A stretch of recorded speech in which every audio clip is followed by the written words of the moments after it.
Okay, shall I start? Any one person, you just unmute your audio. Only one person. Okay, I need a feedback from you because whether it is audible or not. Okay.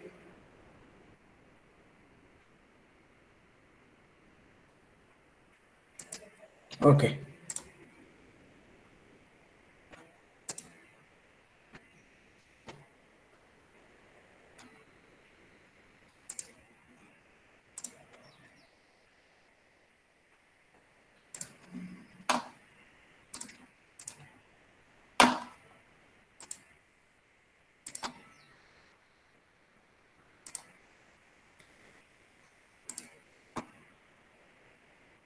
I seeing the PPT. Anyone? Is it visible?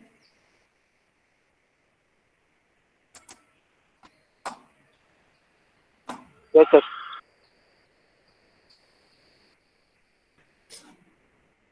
Okay. The law of demand and law of supply. Okay. In a previous class, I told that how we are going to calculate the law of demand, whether the demand is acceptable or not.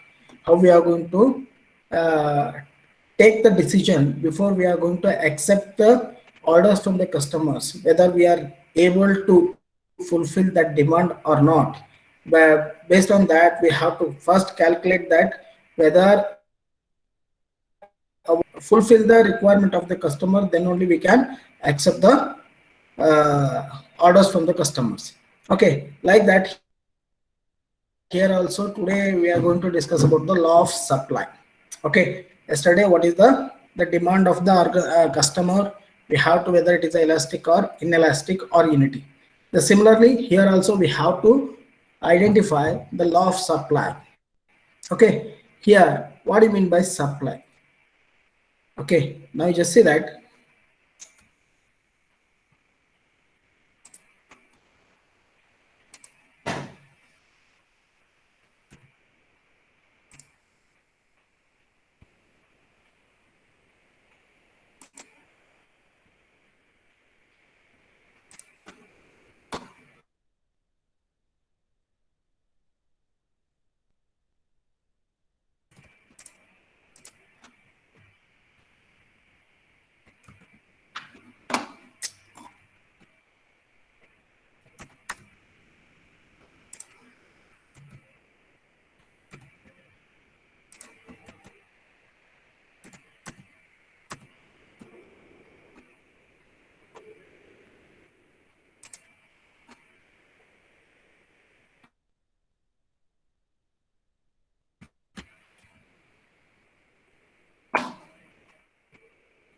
just to wait.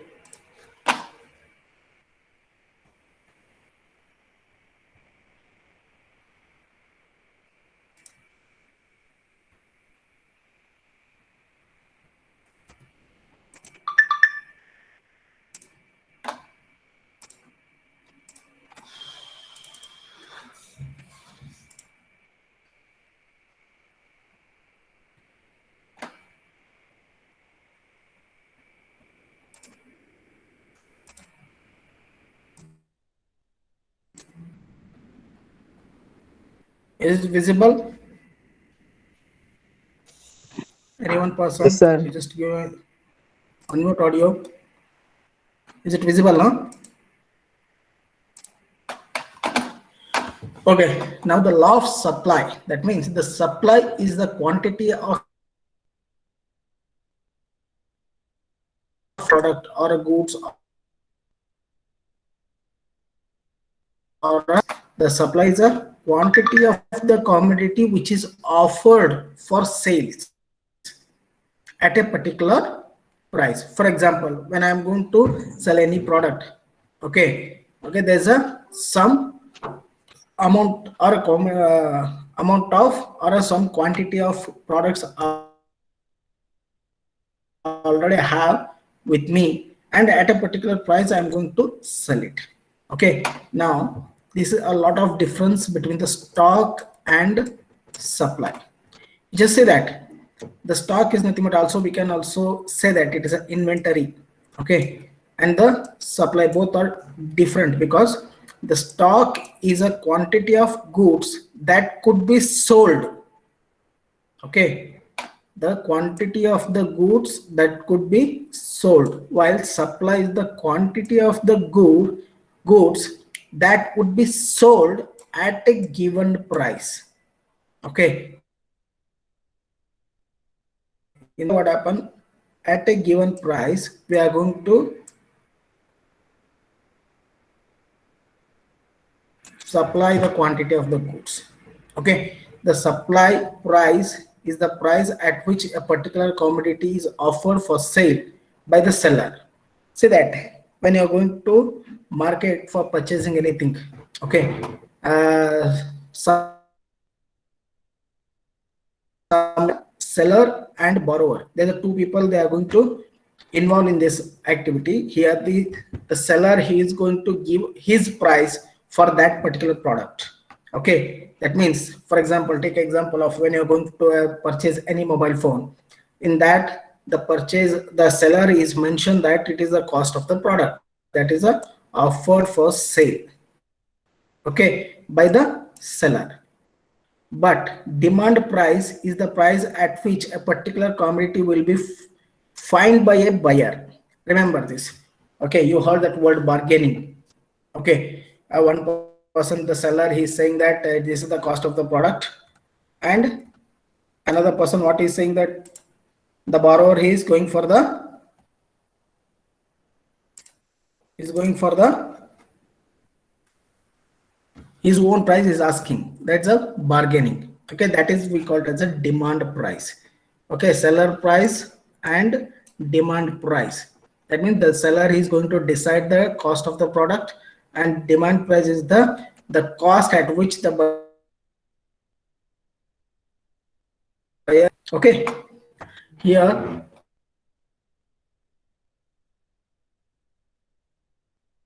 the commodity, just remember that that is a product.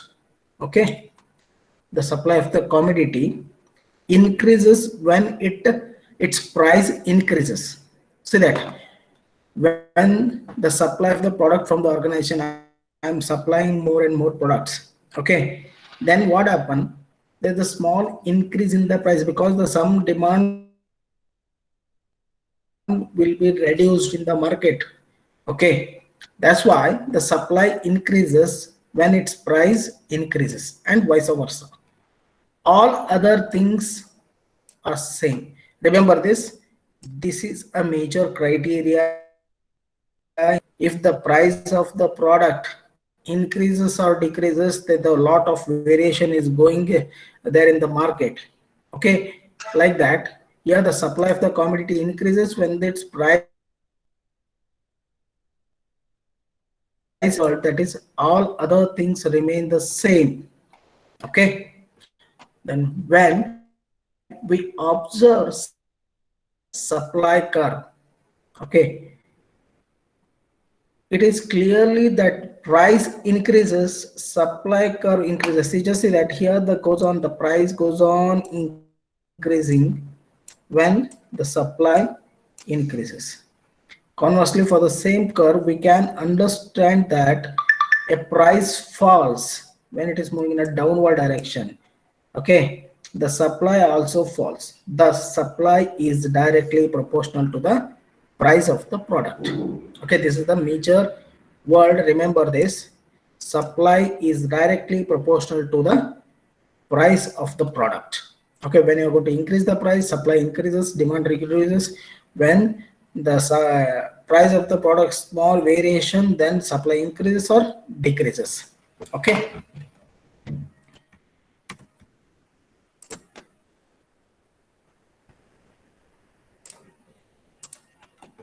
Now come to that, the same thing, elasticity of supply. In our study, what we discussed, elasticity of demand. Now the supply, the same condition here also we can apply. Elasticity of supply is the rate at which supply of the commodity changes with respect to change in its price. Okay, yesterday what we written, change in, okay, the change in price, but here the change in the supply instead of change in the demand, we can denote it as ES. Okay, elasticity of supply. Okay, then E is equal to delta S divided by S divided by delta P divided by P. This delta S is nothing but it is a small change in the supply, okay, or change in the quantity of the supply. Then this is change in the price of the commodity or a product or a goods, and this is original supply, and this one is original price of the product.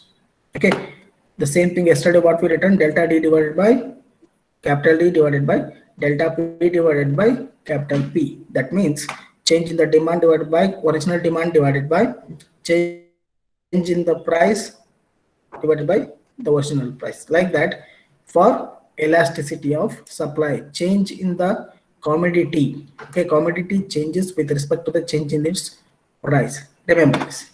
Okay, the supply elasticity is a ratio. Okay, hence it doesn't have any unit. Remember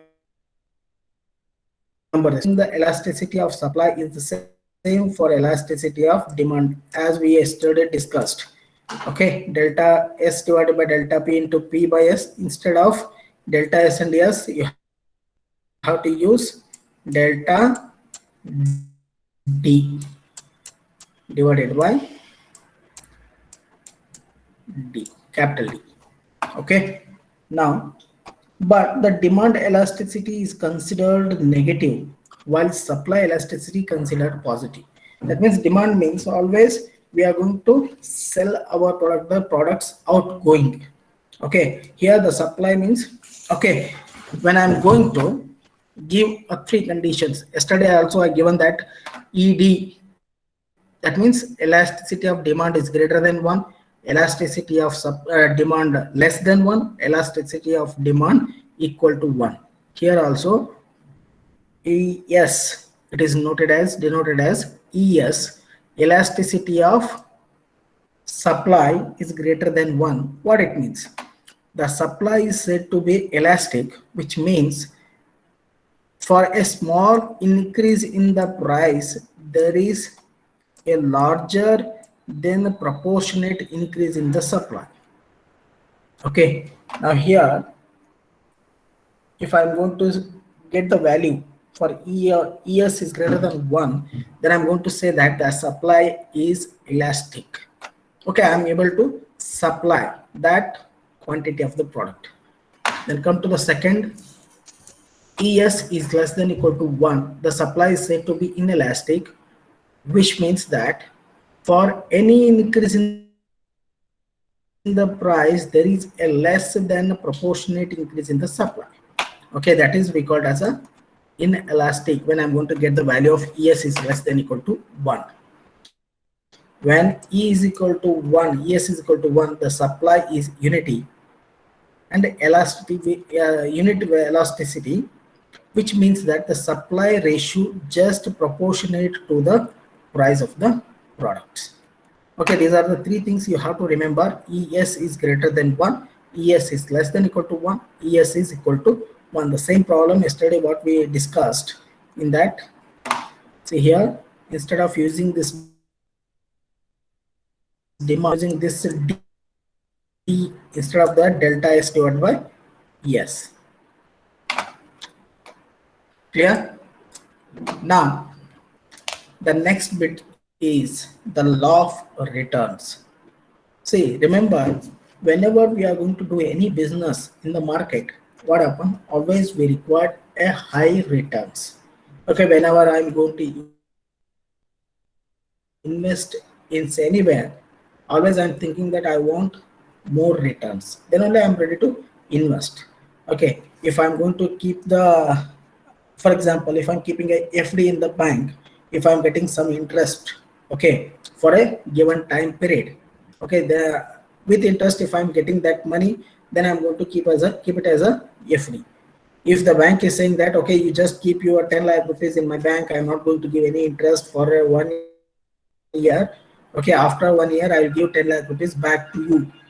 Are you ready to invest in that particular bank? No one.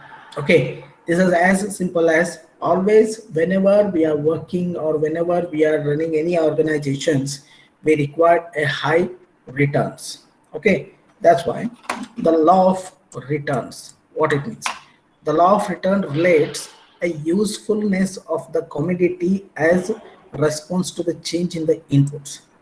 Okay, just see that always whenever I'm going to use any commodity or any products, okay, whatever the input I'm going to given, okay, there's a three laws. Okay,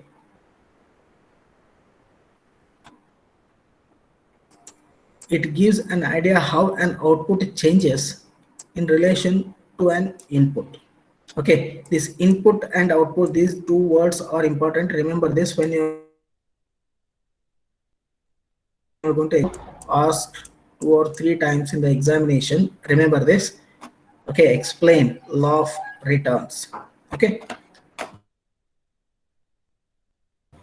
considering an expansion in the sales of the operation in an industry, that is increase the input proportionality. Okay, input proportion to how much we are investing on that particular product. In such cases there is a three technical possibilities. Okay, remember this. One is law of increasing returns, law of constant return, and law of diminishing returns. Okay, these are the three conditions. One is law of increasing returns, law of constant return, and law of diminishing returns. Okay, here you just see that the output may increase more than the proportionality. That means whatever our input, okay, what we invested, if I'm getting a more output, then it is a law of increasing returns. For example, if I'm investing some or keeping a FD of 10 lakh rupees in the bank, after some time period I'm getting the law of increasing the returns. Okay, then second one, total output may increase the proportionality, which is called law of constant returns. Okay, somewhere what happen in some conditions, whatever the amount I am keeping investing, that is the input, and I'm getting the same amount. Say it is highly impossible in some conditions. Okay, because how much I'm invested, I'm going to get more or I'm going to get less.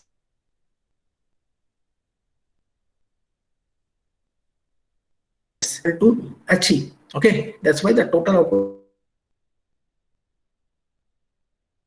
output proportionality. That's why we call it as a law of constant return. And the next one is a total output may increase less than the proportionality. Okay, whatever the input or whatever the things we invested, the output we are not going to get that much. Okay, then we are going to say that law of diminishing returns. For example,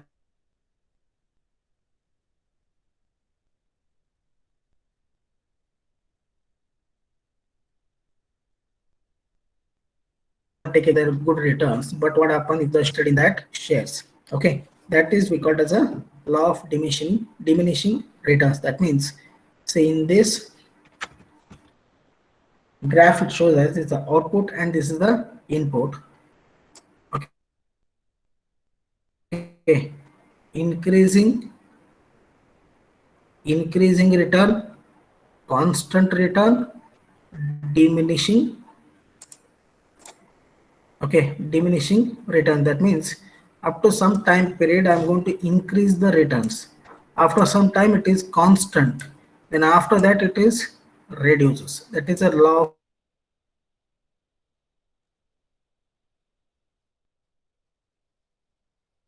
of, okay, first one is law of demand, law of supply,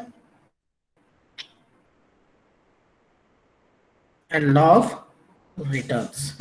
Okay, this is demand, supply, and returns. These are the three major factors whenever we are going to start the organization, whether it may be in a higher condition situation or in a lower situation of the or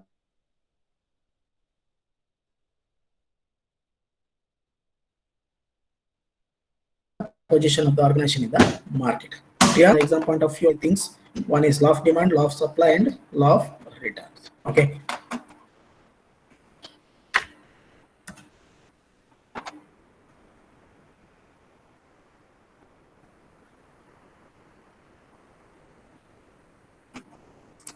Then next comes to that important topic of this chapter, that is interest and interest factors. Okay. Now you just see that here. What do you mean by interest? Anyone? See, already I written over there. To justify. Please unmute your audio. Puneet.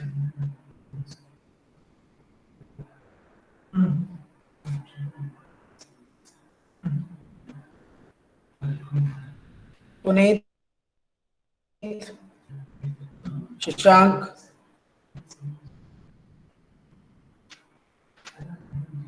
Bharat.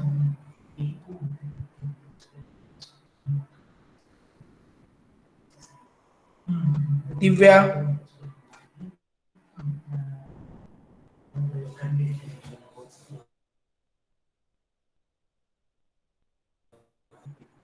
Are you there?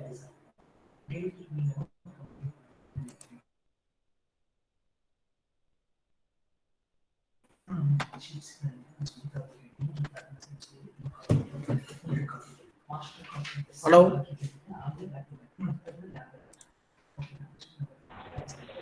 Sir voice break ಆಗ್ತಿದೆ sir. ಈ ಕರೆಕ್ಟಾಗಿ ಬರ್ತಾ ಇದೆಯಾ? ಇಲ್ಲ sir, ಹಂಗೆ ಇದೆ ಈಗ. Hello, wait a minute.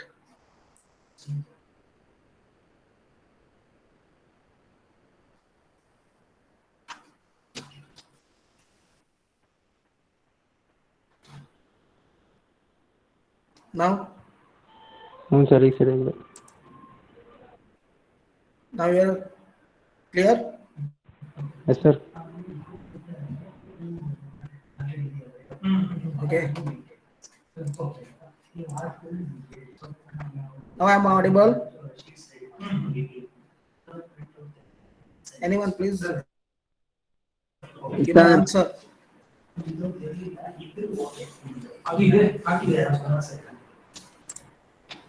Okay.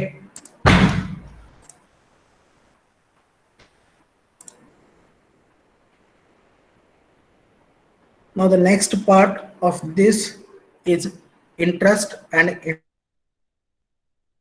interest factor.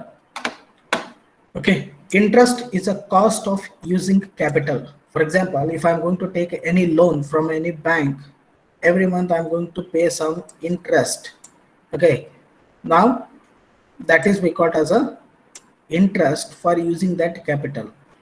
In other words, we are going to say that interest is nothing but it's a rent that is to be paid for the money borrowed. Just now I given the example, no, from the bank. If I'm going to take a 10 lakh rupees loan, I'm going to pay 20,000 or 30,000 sorry, 2 or 3,000 as an interest per month I'm going to pay to the bank. That means that 10 lakh rupees whatever I'm using for a month, I'm paying a rent for that particular money borrowed by that particular bank. Okay, that's why we call it as a interest is the cost of using capital. Now it is a cost of using capital and it represents a time value of money. You remember that here the time and cost both are very important factors. Okay, interest represents the growth of capital per unit period. Okay, whenever there's a 2 point of view, remember that borrower and lender. Okay, lender, lender. Okay, the lender is nothing but he's a person, he's giving money, and borrower means he's taking money from the other person. Okay, that interest represents the growth of capital per unit period. Here the period may be a week, period may be a month or year. Okay. The rate of interest is normally expressed as a percentage. Okay, the percentage always you just go through the newspapers or any ad or anywhere. Always they are going to tell that 10% interest. Okay, or 5% interest. Okay, they are always telling that the interest is in a percentage. Okay, now there are two main rate of interest. There are two main rate of interest. One is simple interest, another one is compound interest. Okay, see, whenever if anyone you are taking an education loan from the bank, you can easily find out how much actually how much amount you are paying. It is totally depends upon the which type of the interest you are paying that. See that here the week, month and year, that is important. One thing you just remember, whenever you are going to take a loan, they are going to tell that 14% per year, they are telling that. Okay, but you are paying that every month. Is it clear? But they are giving that interest for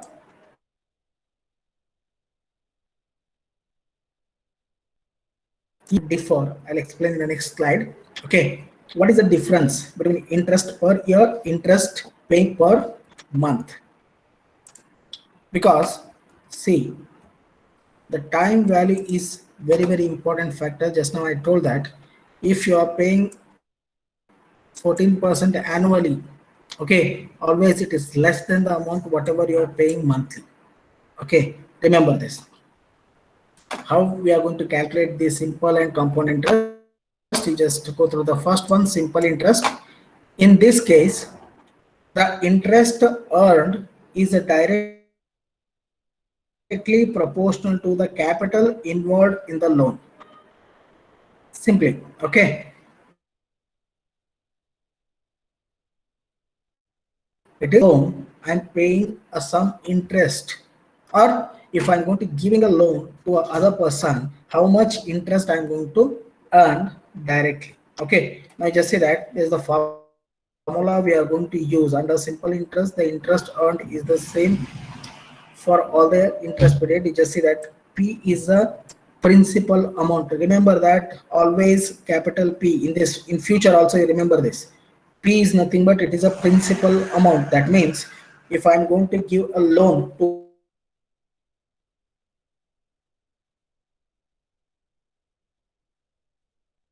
the other person, how much interest I'm going to okay, if I'm going to other person, that 10 lakh is a principal amount. Then n capital N is nothing but it is the number of interest period. That means it may be a 1 month, 2 month, 3 month, 4, 1 year, 2 interest period. Okay, how many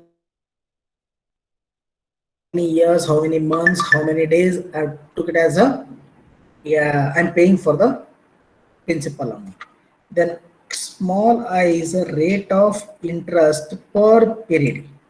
Okay, now just say that total interest, if I'm going to take it to 1 lakh rupees for 1 year, that 1 year is nothing but it is a number of interest period.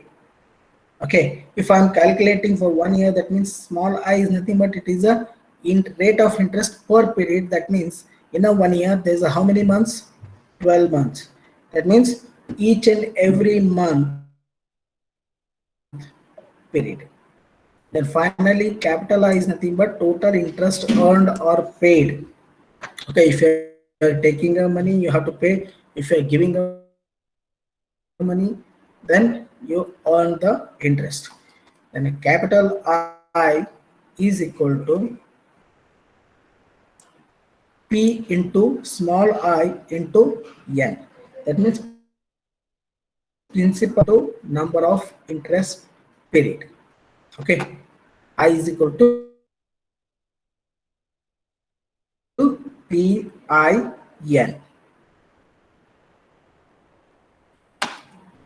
And now, for if I'm going to give a 10 lakh rupees with interest, I want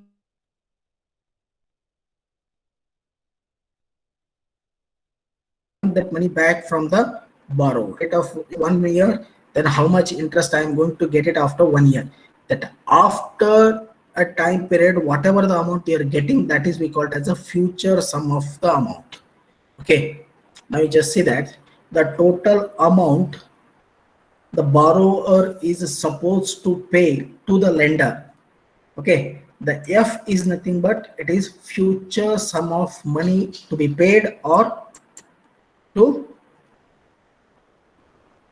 to the lender or a borrower. 2 point of view, remember this. If you are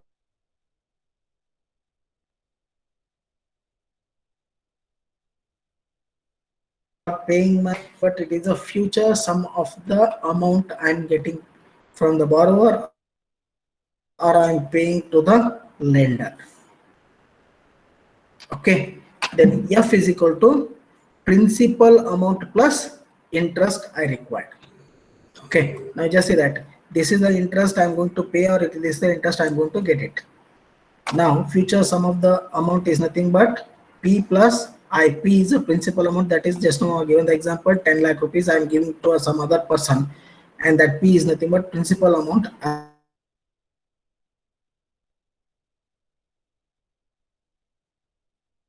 along with the IN in a future for in a previous formula, that is I equal to PIN. Then F is equal to, this is the formula you have to remember when you're going to calculate a future sum of the amount to be paid or to be give, okay, to the lender. That is P into bracket, you have to take the P common, P into bracket 1 plus I N. Okay, you have to remember this formula, future sum of the amount, P plus I, principal amount along with the interest I have to pay to the lender or you have to take it from the borrower. Okay, note this condition is important. When N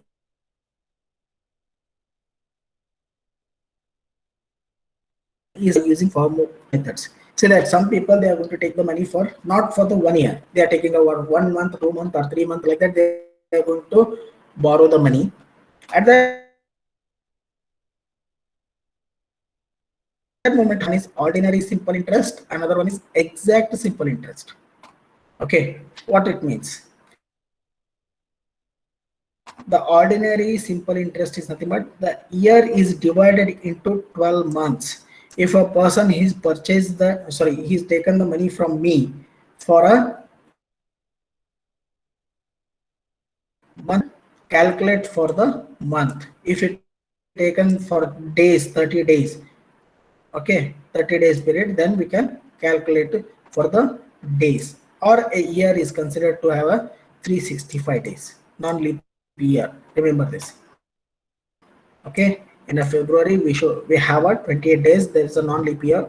If it's a leap year, then we can take it as a 29 days. Okay, now ordinary simple interest and how we are going to calculate the exact simple interest. An year has exactly calendar number of the day.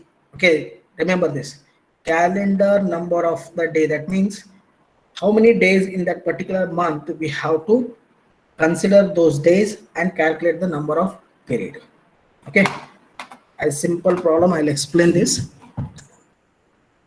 Find the sum of money to be paid to the lender for a loan amount of 1000 rupees. See that there's a one person, he is already taken 1000 from the lender. Okay, now he has to return that money to the lender, okay, along with a 10%, along with a 10% of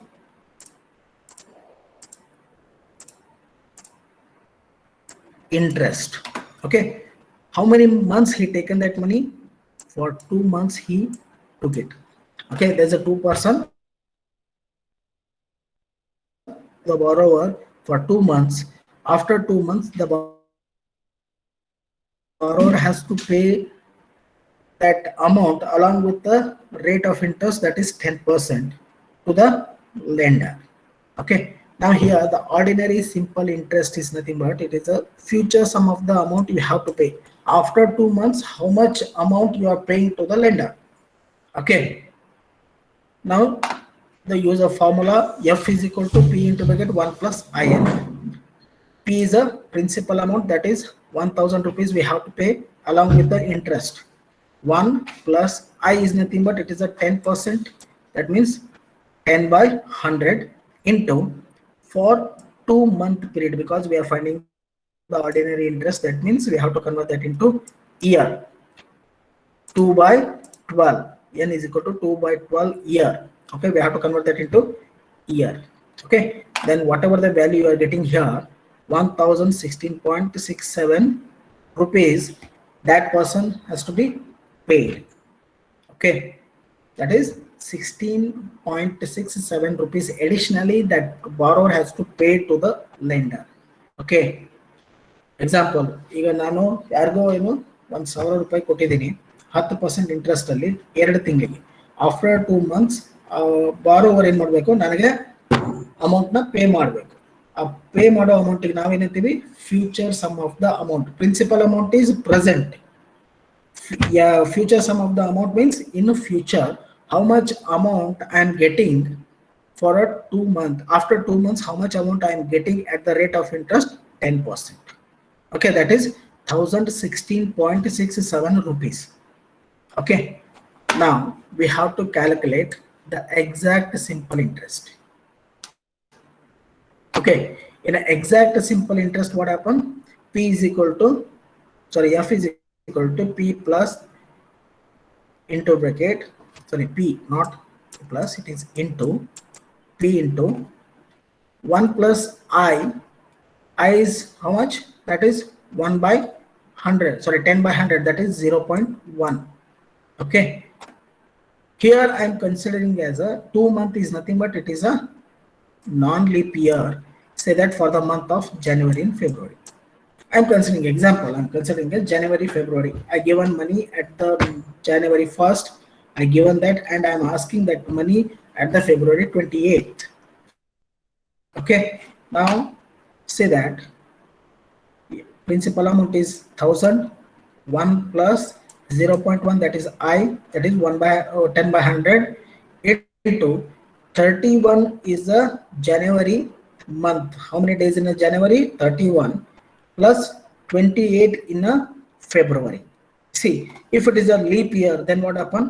31 plus 29 days divided by total number of days in a 1 year. We have to calculate always, it should be in year.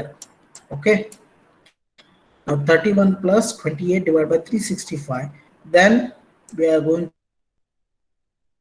to get 1016.16 rupees exactly. Okay, exactly, you are getting this much amount after 2 months.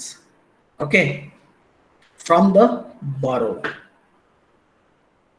Clear? Now these are the 2 important factors. Remember that 3 notations. One is F, future sum of the amount. Second, P, principal amount. 3, I is the rate of interest per period. Capital I is total interest paid or total interest paid or accepted from the borrower. Okay, remember 2 point of view you have to remember. One is lender point of view and another one is borrower point of view. Whenever you are going to read the sentences, whatever the question they given, first think that whether he given that lender point of view or borrower point of view, then only you can solve the problem. Otherwise what happen, if the question they given lender point of view, if you are solving the problem borrower point of view, then your entire problem will be wrong. Clear? That's why this you required when in a future problems when we are going to solve. Clear? This is a simple interest. Okay, now comes to the compound interest. Okay, this is the method of charging interest. Okay, the charging interest on the interest earned. Remember, one person, ನಾನು ಏನು ಮಾಡಿದ್ದೀನಿ ಒಬ್ಬರಿಗೆ amount ಕೊಟ್ಟಿದ್ದೀನಿ for 1 year.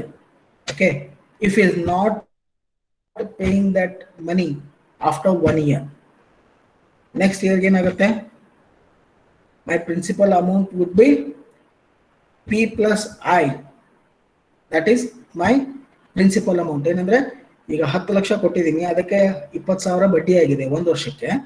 ಈಗ ಆ ವರ್ಷ the borrower is not paid that money to a lender, ನನಗೆ ಕೊಡ್ಲಿಲ್ಲ ಆ ಇಯರ್. ಈಗ ನೆಕ್ಸ್ಟ್ ಇಯರ್ಗೆ ಏನಾಗುತ್ತೆ, at that moment that 1,20,000 it becomes a principal amount. Okay, that means that interest what we earned already, that is also included in the principal amount. In the next year what happened, he has to pay an interest for 1,20,000 rupees. Okay, for first year if he paid, then the second year is also same principal amount, that is at 1 lakh rupees. If he is not able to pay that, then my amount it becomes 1,20,000 rupees is the principal amount. Then he is going to pay that interest for 1,20,000 rupees. Sorry, 20,000 rupees. That is we call as a compound interest. Okay, in simple words you are saying that no, the chakra baddi. Okay, interest paid to the interest already earned, that is we call as a compound interest. The total amount of borrower is supposed to pay the lender varies drastically when compared to simple interest charged. If the borrower does not pay the interest earned at the end of each period, the interest amount is added to the principal amount for the future interest calculation. Just now I told that, no? If the borrower does not pay the interest at the end of each period, then the interest amount is added to the principal amount for the future interest calculation. Now I just say that this is a principal amount which is borrowed. This is the borrower point of view. Okay, at the 0 time period he took that amount, then the next year it increases. Second year if he is not going to pay, that interest is also increases n minus 1 then n, and this is the future sum of the amount he has to pay along with the interest earned on that interest. Okay, F1 is a future worth at the end of first year. Now just say that 10 lakh rupees are given, okay, for 1 year. Then if he paid in the second year also, it is a similar 10 lakh. If he is not paid for the second year, okay, that is F2 for second year, and Fn up to nth year if he is not going to pay, then what happen? F1 is P plus Pi. Okay, here what I told that P is equal to P plus I, but here what happen? P plus along with the whatever the interest earned to this P. Okay, then P into bracket 1 plus I. Okay, then for F2, then what happen? F1 plus F1I. That means P into bracket 1 plus I into 1 plus I. This is for the second year. I am going to get, this is for first year, this is for second year. Okay, with the principal amount. And then what happen? P is equal to 1 plus I raised to I square, 2 times, no? Then 1 plus I square, bracket square. Then continue. If he is not paying that money in a continually manner, then what happen? F is equal to n, Fn is equal to P into bracket, similarly 1 plus I, then n times. That means Fn is equal to P plus into bracket 1 plus I raised to n. Okay, this is for n number of period if he is not going to pay the interest, whatever the principal amount borrowed by the lender. Okay, a simple problem I will explain. Okay, you just go through that. How much interest is earned on a principal of 750 rupees for 5 years, 9 months, 5 year 9 months at 6% compounded monthly. Okay, see that compounded monthly, compounded yearly,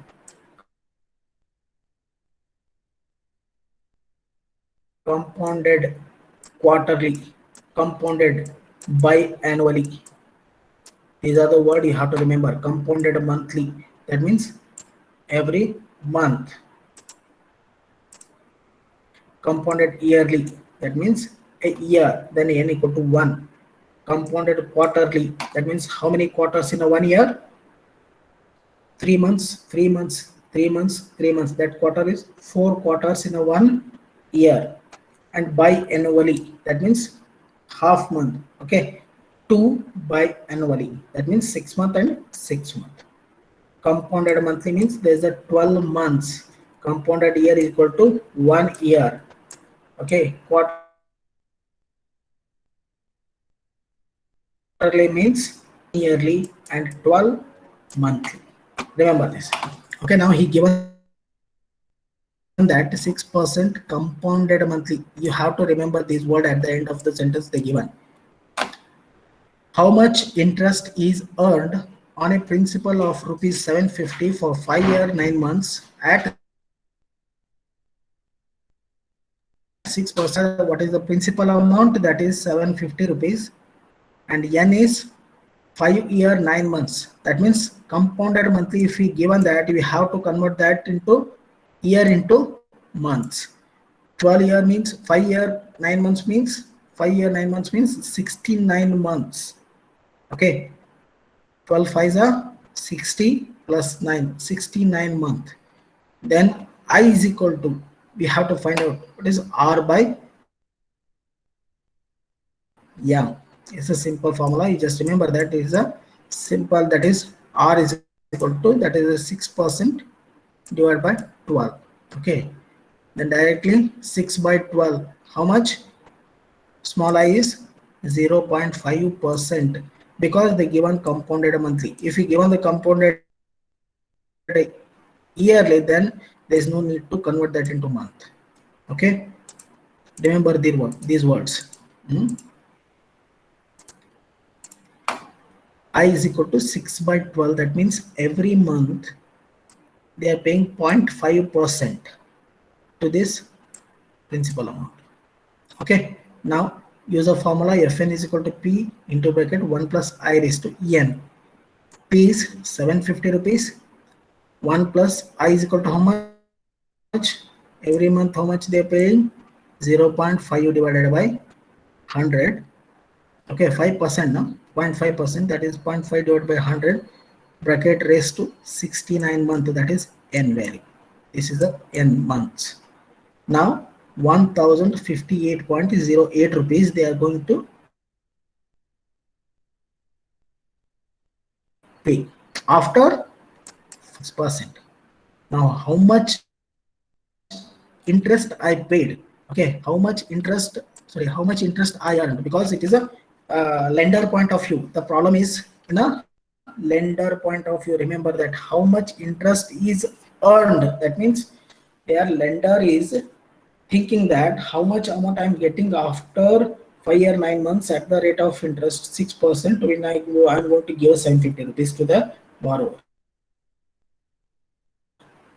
Then I is equal to Fn minus P. That means 1058.08 divided by, minus 750. Then the total interest he earned after 5 year 9 months, that is 308.08 rupees.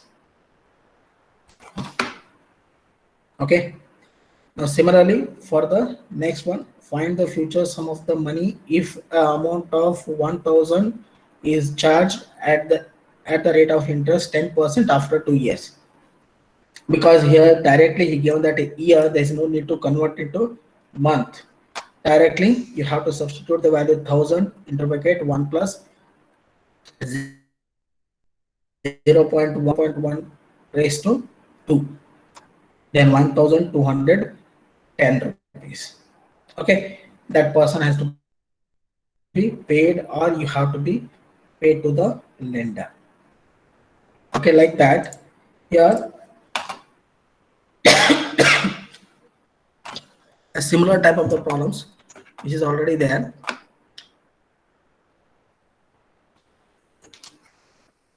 Okay, is there any doubt? Those who are present. Any one person, you just Sanpreet, unmute your audio. Yes, sir. Are you understanding these problems, Yes, the sir. concept? Yes, sir. Yes, sir. Okay, I'll give the notes. Okay, I'll send the soft copy of this my notes. Okay, in your WhatsApp group. Don't worry about that. Okay, sir. But all of you just understand the concept because these are the basic things we required to solve the problem in futures. Okay. Yes, sir. Okay. Now I'm going to stop this today, and from the tomorrow I'm going to explain some more nominal interest rate and how we are going to find out the uh, present worth and future worth, whatever the principal amount is borrowed or given. Okay. Okay, now I am going to stop this presentation.